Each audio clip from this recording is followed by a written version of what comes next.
Hi everybody, it's me Jill and welcome to Jill Informed. This is the recap of Sister Wives, Season 18, Episode 4, A Deal with the Devil.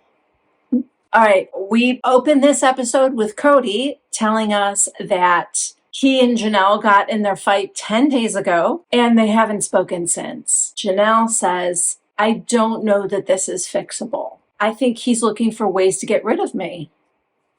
I'm not sure that's it. I don't think you bother him at all, Janelle. Like, you require very little of his attention, and you, at least in the past, have always been a breadwinner. So I think he's fine with you being in the family. I do not think he's pushing you away. His sticking point is that he wants you to be obedient and loyal and devoted to him.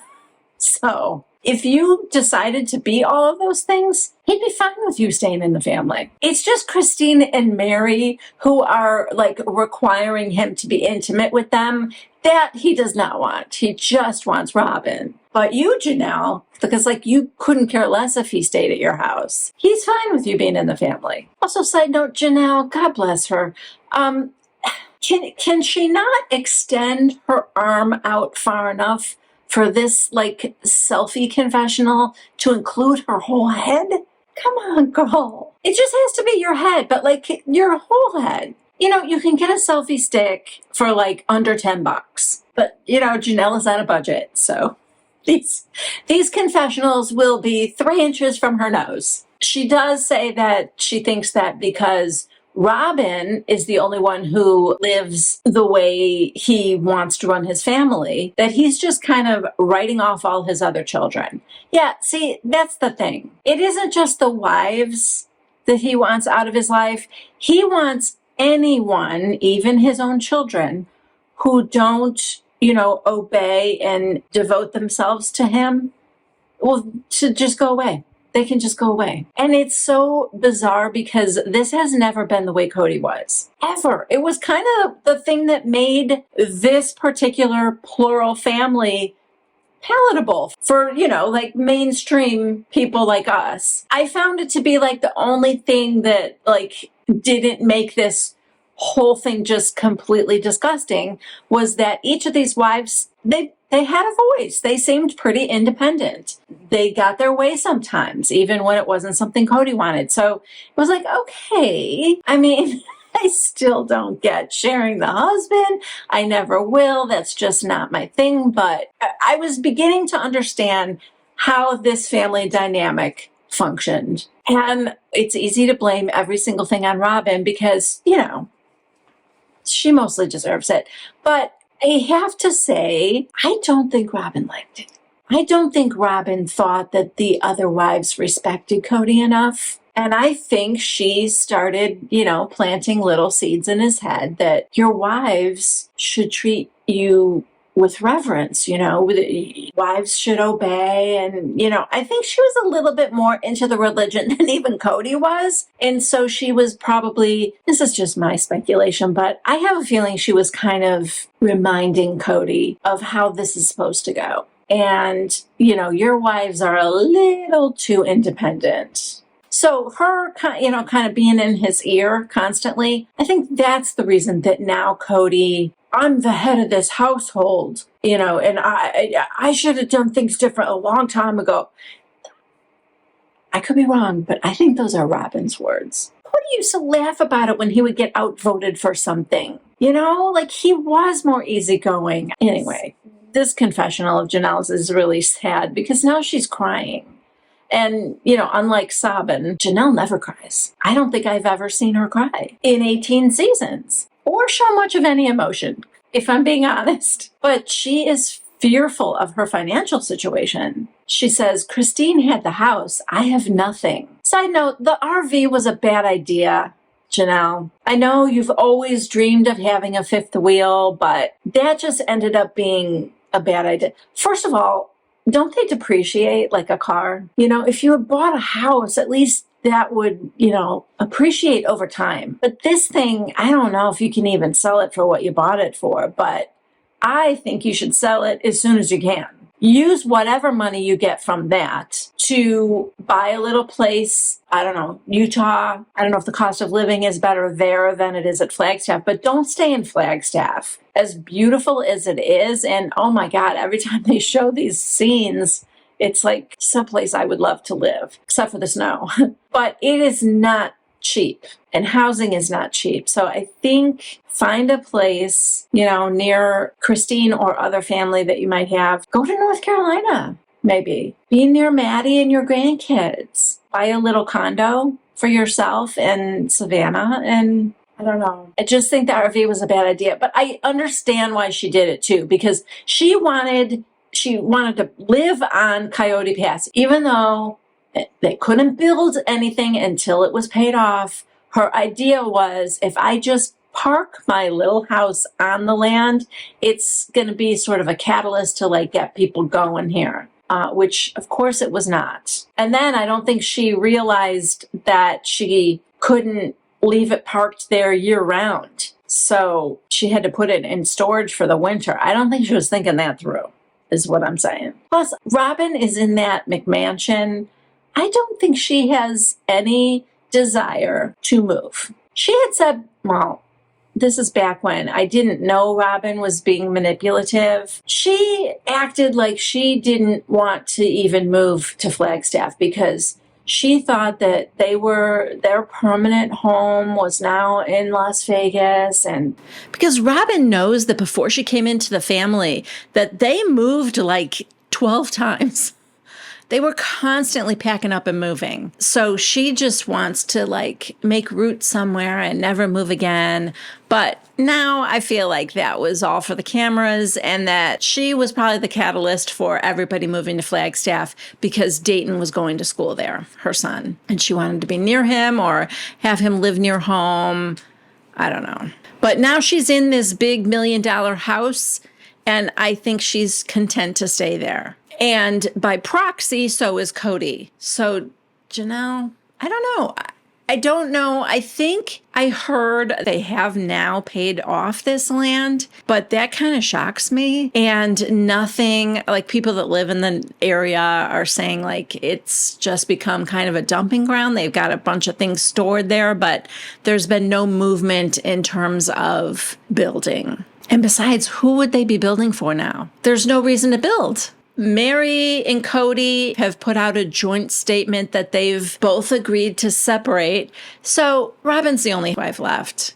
And she wants nothing to do with Coyote Pass. At least they paid it off so that they can sell it and, divvy up the money accordingly. Janelle should be able to get her share. Anyway, so Janelle, back to her confessional, she is just beating herself up about, it was so stupid, and I'm smarter than this. I know better. How could I be so dumb? My money is tied up with them. So, at this point, she is afraid that they won't pay it off. They'll default on the loan. The money they put into it will just be gone, and she's going to be in a bad, bad place. Okay, so now we see Robyn's house. It is Christmas Eve, and what? I thought they were having Christmas Eve at Mary's house. Remember that whole discussion about Mary? Who are you going to invite? And I guess it doesn't matter because Mary decided not to invite anyone else other than Cody, Robyn, and their kids. So it probably makes more sense for Mary to just drive over to their house. But still, Mary's going to drive herself over there 2 days in a row. They're not going to let her spend the night.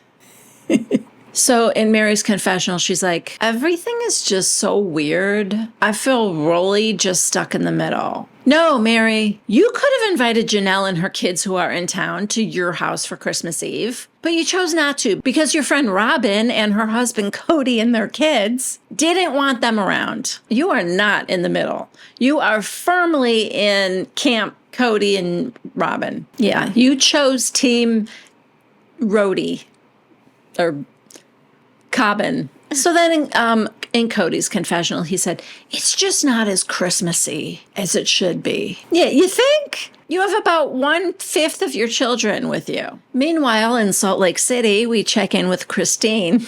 I am super excited not to do Christmas with everyone.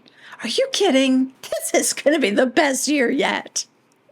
Janelle and Gabriel are cooking in her tiny little kitchen. And okay, this makes me mad because Janelle tells us that she hasn't seen, talked to or texted Cody since their argument. We already know that. Cody said the same thing. It's been 10 days. He hasn't contacted or spoken to Janelle. But he also hasn't spoken to Savannah. Now, Savannah is their, 14-year-old, 15-year-old daughter. He and Janelle's, who had nothing, by the way, to do with his issue with the boys. Not a Merry Christmas text.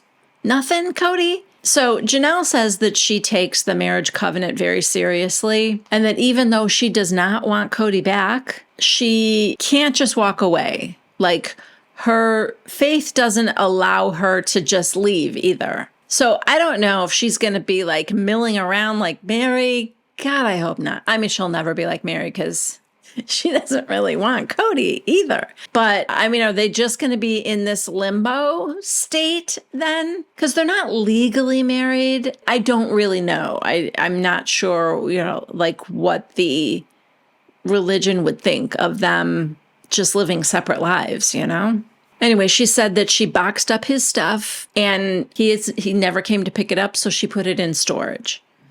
I feel like, how much could he have had there at her little apartment? I mean, we know he never spent the night there, so he probably didn't even have a toothbrush or toiletries or anything. So did you really need a storage unit? I feel like this could have all gone into a banker's box, like how in a movie when someone's fired from their job and they grab a banker's box and they just put in a plant and a framed photo of the family, maybe some, antacid from their drawer, whatever. I just feel like a small box would have sufficed, maybe his little hot water cup, a framed photo of he and Robyn and their kids, maybe a #1 dad mug. And that's about it. She could kick that box under the bed until he comes and gets it. Okay, so now we see Savannah, Gabriel, and Garrison for the first time in their own little confessional. Those are Janelle and Cody's kids. Side note, the filming of this show is so long ago. We are at Christmas of 2021 is what we're seeing right now. And the confessionals must be much more recent because the kids look so different. Savannah looks grown almost. And, Gabe's got his hair short. It's just so weird. But Garrison said that, they've been accused of things that they didn't do. Gabriel says that the last 2 years have been really hard. He doesn't fully blame Robyn, but, he blames Cody too. And he's just happy that he has maintained a relationship with most of his family. And so I'm sure he's referring to Christine and her kids. Why Mary is not in contact with the kids, I don't know. There's, stories out there about the fact that Mary was not very nice. So maybe that's it. Or maybe it's just the fact that they know that Mary picked Robyn and Cody and their kids. Cody still maintains that he reached out to them and had been rejected by them, not the other way around. All right, so it's Christmas Eve over at Robyn's. Mary has made mock ravioli, which is just some casserole with bow tie pasta. Although she doesn't care that the package calls it bow tie. She knows they're butterfly noodles. Okay. And is Mary in middle school or what? And then Robyn tells us that she has been collecting the Dickens Christmas Carol figurines because Cody likes A Christmas Carol. Side note, there's also much talk out there in social media world that Robyn has a shopping addiction, which is great news for Janelle. So I had heard that this Christmas village was thousands of dollars. I had to look it up. So I managed to do a screenshot of one of the houses, not even one of the bigger ones, honestly, and it was $140. Yeah. A set of a lot of the figurines and some of the little trees and stuff, $200. And I'm telling you, we're panning across, we must have seen 10 or 11 of these houses. So yeah, We also see Robyn's tree, which is like 12 feet tall. No wonder Cody came in and tree shamed Janelle. I should also say that this whole scene is like self-filmed from their cell phones or something. Does Robyn not let the film crew in her house? Is it like a COVID thing? I'm just glad they let Mary in. She doesn't have to, sit in a lawn chair on the patio. Can someone pass me the butterfly noodles? Side note, should we spend just a minute analyzing this kitchen here that we see behind Cody? Yeah, let's.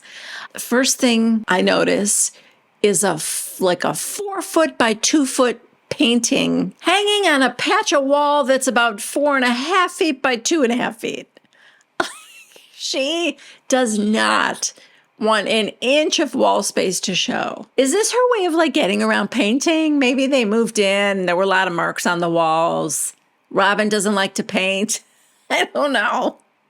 Let's cover every inch of every wall with bad art and, crappy little wall hangings. Anyway, there's this giant picture, and then on the wall adjacent, there's another smaller picture. And then, honestly, it is just crap covering every horizontal surface. There is not an inch of countertop to be seen. Even every surface in the pantry, because you can see into the pantry, and there's stuff all over, including up above the cabinets. Stuff just lined up there. The floor's got junk. There's like a laundry basket. I don't know what is happening in that house, but I do know they are not spending money on a housekeeper. That I do know.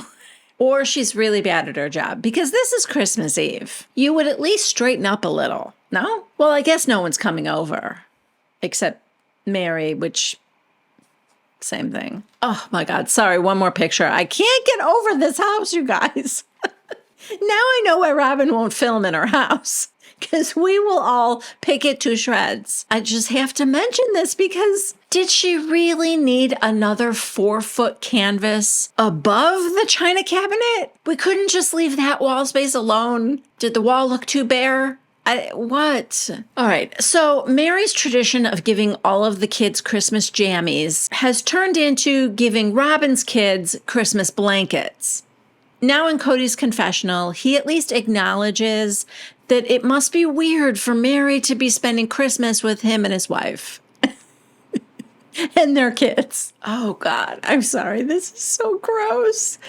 This is so gross. Now he says, Robyn and I always have to tone down the romantic tension when Mary's over. First of all, why is there tension?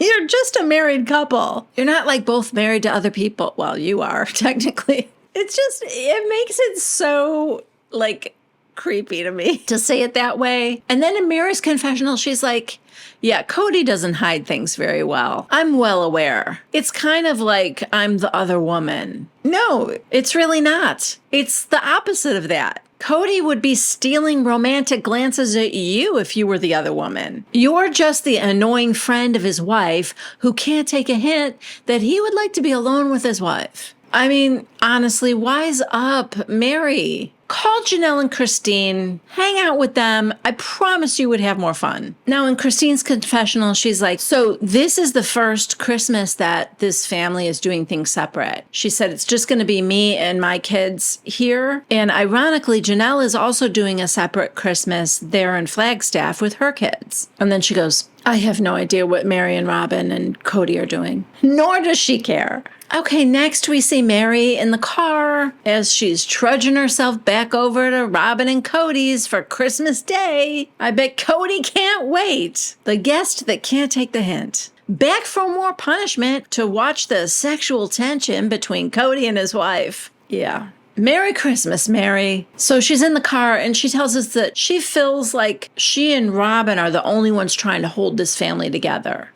How exactly? What are you doing to try to hold the family together? Remind Cody that he has more than one wife? Honestly, what are either of you doing to hold the family together? Do either of you talk to Christine's kids? Check in with them, see how they're doing, wish them a Merry Christmas? What about Janelle or Janelle's kids? Any of them?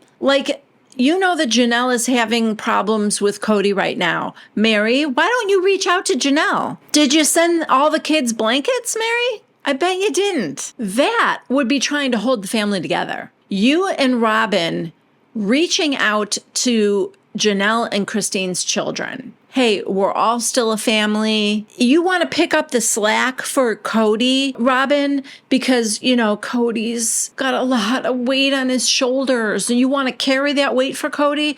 Okay. I think that's dumb. Cody's a grown man, but carry the weight for him. Contact his kids on Christmas Day. Wish them a Merry Christmas. Send them gifts on behalf of Cody. How about that? Honestly, Mary, your car should be filled with blankets right now, heading over to Janelle's Airbnb. Instead of, bearing witness to Cody and Robyn trying not to be intimate in front of you. In Janelle's confessional, she said, I don't really expect to see Cody today. He hasn't called or texted Savannah. Janelle's pissed, and I don't blame her. She's like, my hell, she says. She's his daughter. She lives in town and she's done nothing to you. Yeah. Now, she has said that Savannah hasn't talked about Cody or asked to see him or anything like that. But I'm sorry, this is not on Janelle. I know there's a lot of people out there that say, hey, you're her mother. Make sure she sees her dad. No, Cody, call your daughter. Call all of your daughters that you aren't seeing. How about that? Just because Aspen is married and off somewhere, and so is Maddie and McKelty, doesn't mean you don't call your daughters and wish them a happy Christmas. I don't get that. Okay, so we're back to Robyn's house now. And Cody is giddy like a little kid because it's Christmas morning and all the kids are getting up and they're going to go see their stockings and their presents. And he has a big surprise for his children. Well, not all of his children, but his and Robyn's children. Now, this is the scene that was teased last week, the one I picked apart. It's just, you guys, I was so taken aback by the sheer quantity of artwork on the walls.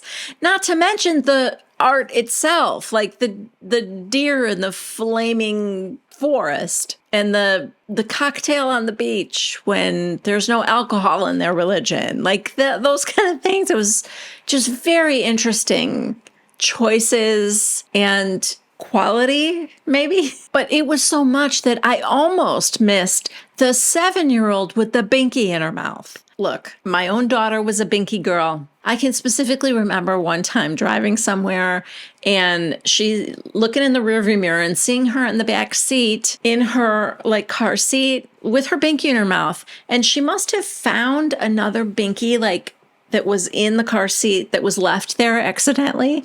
So she picked it up. I see her pick it up, takes this binky out, puts that one in, sucks on that a little bit.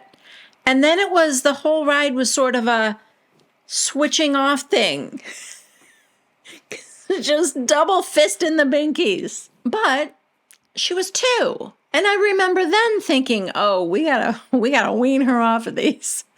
And yeah, that was the beginning of binkies getting lost. And I don't know where they are. But anyway, so Cody is, like I said, he is downright giddy to give the surprise to the kids. And they come around the corner and they're like, oh, yeah, he has bought them mini bikes. Yep. You get a mini bike and you get a mini bike and you get a mini bike. Not you, but yeah, it's Robyn's children. Now, I only see 3, so I'm not sure if they're for Solomon and Ariella, but Robyn does not like the idea. Oh no, they scare her. Can I also say the kids look more shocked than happy? It isn't like a, oh, and then, yay! It's kind of a, oh, huh.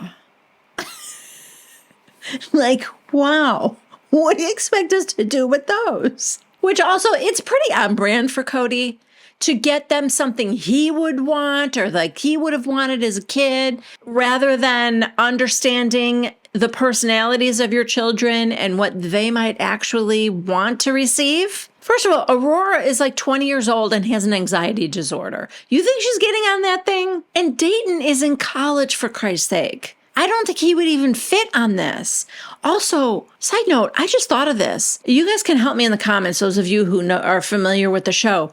Do you remember when Dayton had a serious injury? Like, he's got a scar through his forehead and everything. I think it was like on a dirt bike or something, or like an ATV. Yeah, good idea, Cody. Oh, man. But like I said, he's not going to want this little tiny bike. They can't be for the 3 younger kids, can they? Did he really get one for Ariella? I can see it now. Helmet, pink princess dress, Binky. I mean, come on. And even though Cody tells us that they weren't even expensive, we all know that the reason he could afford these extravagant gifts is because he didn't get the others anything. You think Savannah got a motor scooter? No. Savannah didn't even get a text. In Robyn's confessional, she said, I wonder if Cody is overcompensating with these bikes instead of focusing on the fact that the whole family isn't together. No, he's rewarding obedience. That's what he's doing. He wants the other children who are not obedient to see what he bought Robyn's kids. Look at what devotion can get you, kids. Now start respecting me. That's what I think. Okay, so we check in with Janelle and her kids at the Airbnb. It looks a little sad. It's just 4 of her kids, really. It's Hunter, Garrison, Gabriel, and Savannah. Logan he lives in Salt Lake City? I'm not sure where Logan lives. He might still live in Las Vegas. I'm not sure. And Maddie, we know that she and her husband live in North Carolina. So she's not with those 2. It's the other 4. It's the younger 4. It's fine. They all kind of have their confessionals where they say that, it's a little sad not all being together, but it was actually nice. It was peaceful. And they had a nice time. And I'm happy they had a nice time. I don't know. It probably didn't feel very Christmassy for them either, is all I'm saying. Janelle also tells us that she told the kids that she and Cody got into a very bad fight that she doesn't think they're coming back from. And she said that they all said they were not surprised. And they've been feeling it for a long time, like she deserves something better. She says she didn't hear from anyone in Flagstaff, which is weird because I thought Mary and Robyn were working hard to keep the family together. Why wouldn't Janelle have heard from any of them? And yeah, I know the phone works both ways, but Janelle is not claiming that she's working hard to keep the family together. The other 2 are. Now we get Cody's confessional. Janelle is out of sight, out of mind for me right now. Yeah, and so is your daughter, Savannah, apparently. And then this is not just me saying this. He actually said this. My loyal wife and her children, we want something special. So I'm blocking everything else out for today. Merry Christmas, Mary. I mean, Mary's sitting right there at the table, too. Sorry, you're blocked out. Even though you're in my home, preventing me and my wife from acting on our romantic tension. Also, I'm sorry, what about your loyal wife, Mary? She has complied with all your COVID rules. She is obeying you. So she doesn't even get a mention. You're an idiot. And if you would play back and watch any of your confessionals, you would understand why you are being crucified in the public eye. We get some fluff now about Cody and Robyn and their family making crepes for breakfast Christmas morning, and that Cody makes very disgusting crepes that are sweet and savory. The best part of sitting through this entire scene for me, though, is that we get a confessional with Ariella and Solomon. It's cute, but this is what you're paying for right here. Ariella says that Cody, when talking about his crepes, yeah, he's a healthy person, but he's also a disgusting person too. Yeah, that is a sentiment I think we all share. Now hop on your mini bike and get out of here. Don't forget your binky.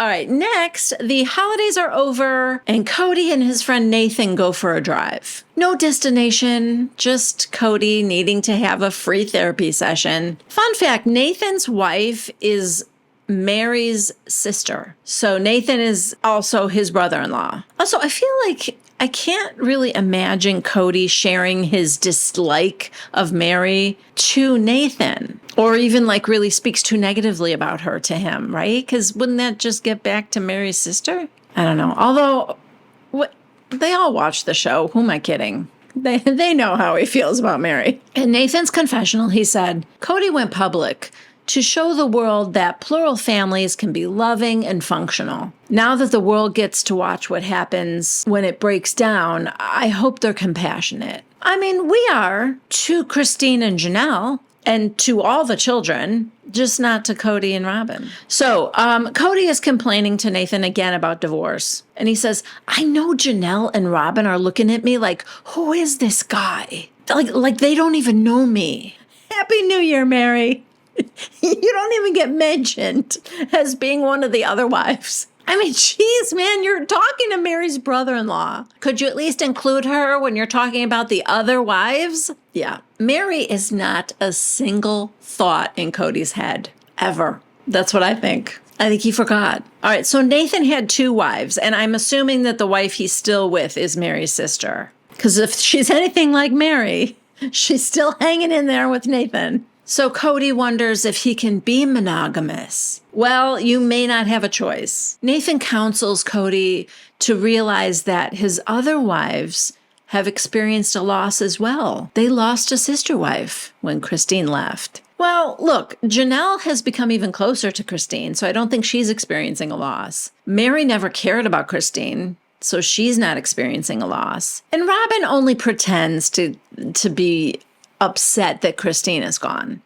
In her confessional, Robyn's like, I'm dealing with some depression and some mourning, grieving. Oh my God. Okay, well, now Cody gives us a little history lesson about how all through time, strong men have had multiple women, either through marriage or, otherwise. And they, the strong men, struggle to recognize how hard it is for women in plural marriage. We dismiss it. Nathan looks at him now like, don't include me in that scenario. I'm not as narcissistic as you, Cody. Cody goes on. Cody loves to give a speech. I mean, I think that's why he loved, he would be, when they were kind of kicked out of the church and they started their own church at home, Cody loved giving sermons at home to his family, He loves his own voice. Anyway, he said, it's crazy, this sort of sacred loneliness that women have in the principle.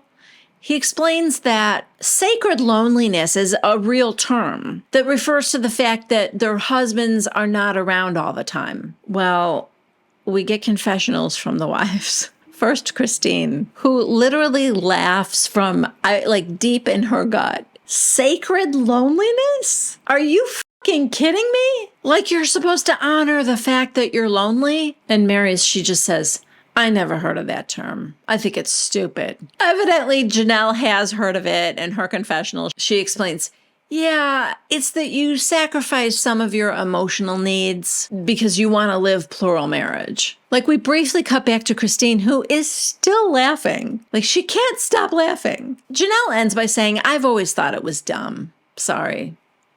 Oh, but we haven't heard from Robyn yet. The loyal wife says that she's always looked at her loneliness as an opportunity to get a relationship with God. Yeah, because the one with Cody sucks. Now Nathan, okay, up until now, I found Nathan to be quite insightful. I thought he was a thoughtful, reasonable person. And then Nathan says this. For me, plural marriage is about a woman's right to choose who her husband gets to be, the father of her children. And if he happens to be married, so what?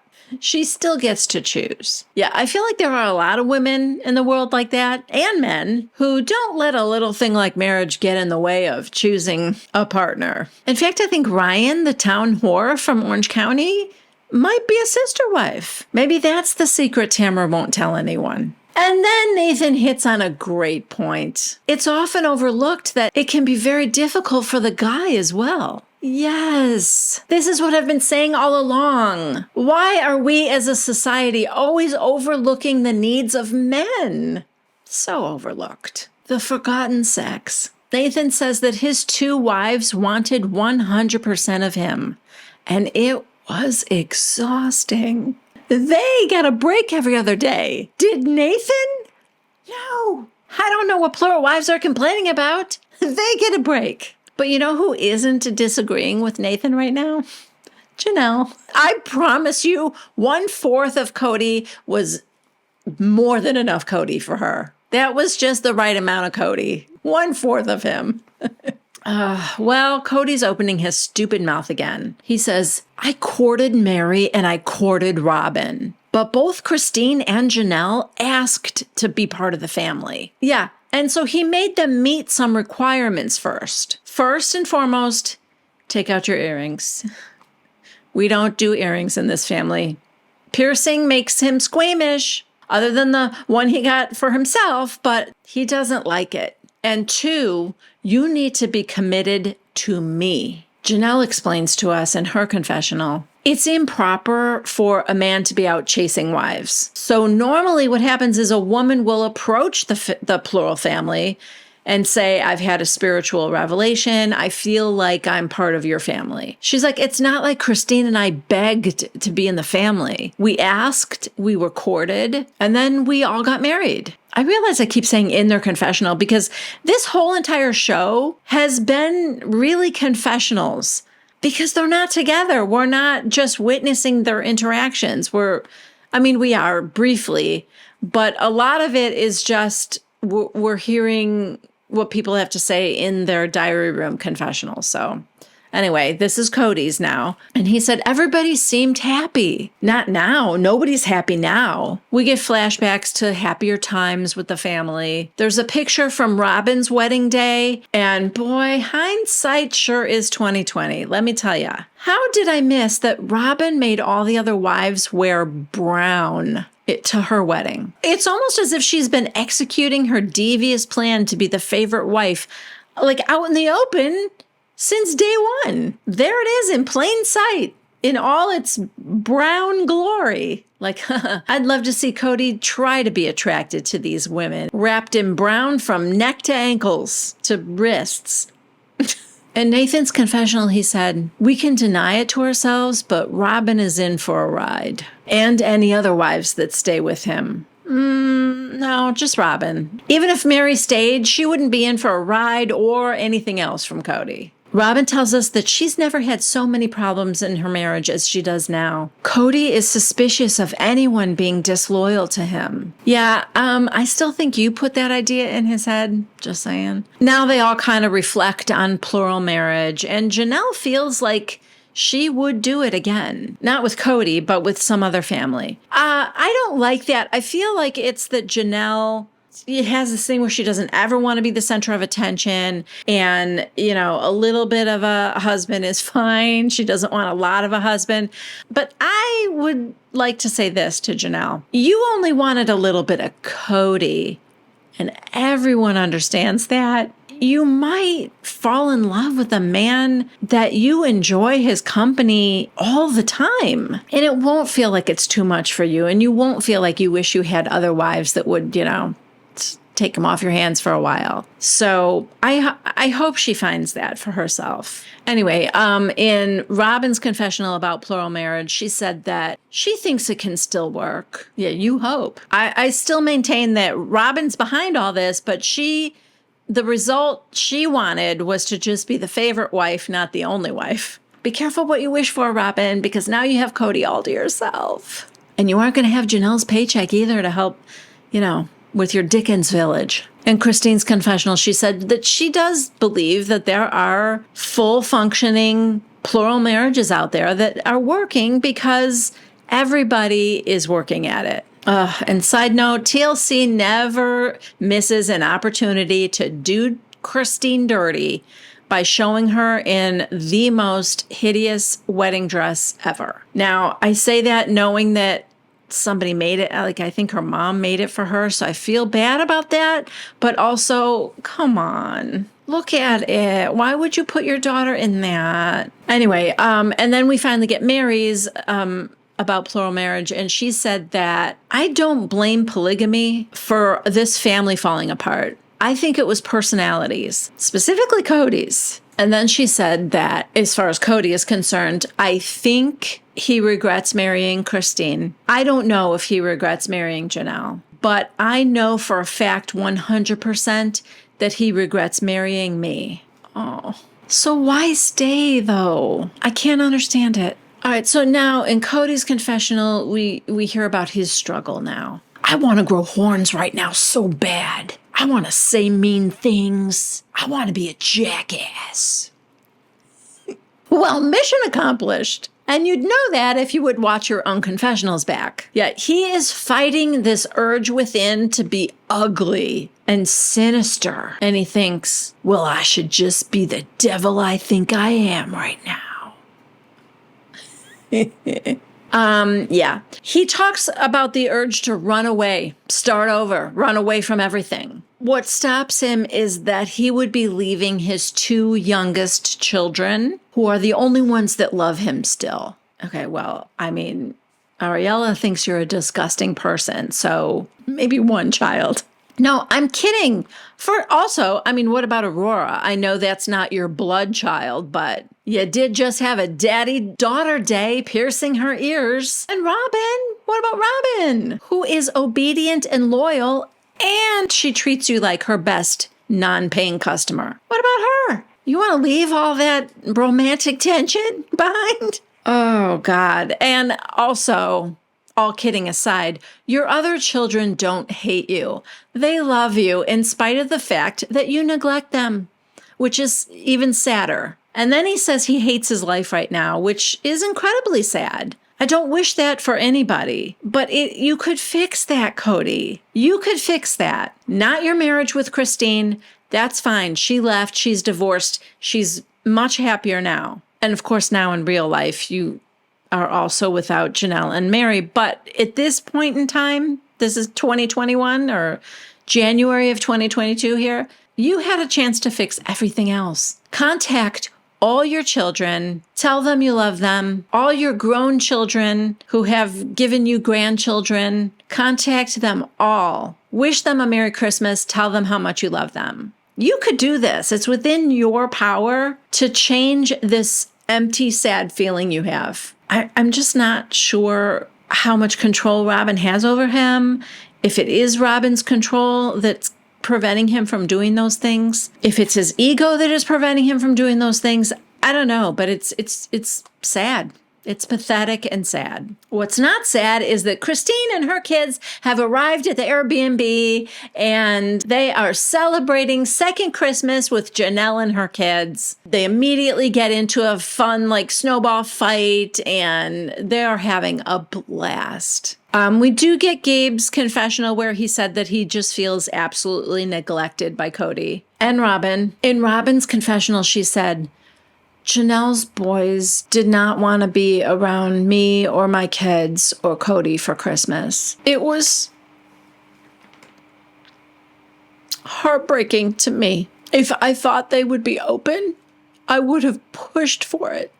No, stop lying. You are loyal and obedient to Cody. Cody said he doesn't want to spend the holiday with people who aren't devoted to him. You told Mary it would be scary if she invited Janelle and her kids to her house for Christmas Eve. So stop lying and stop crying, or what I like to call the dry cry. Stop the dry cry, because not a tear is ever shed.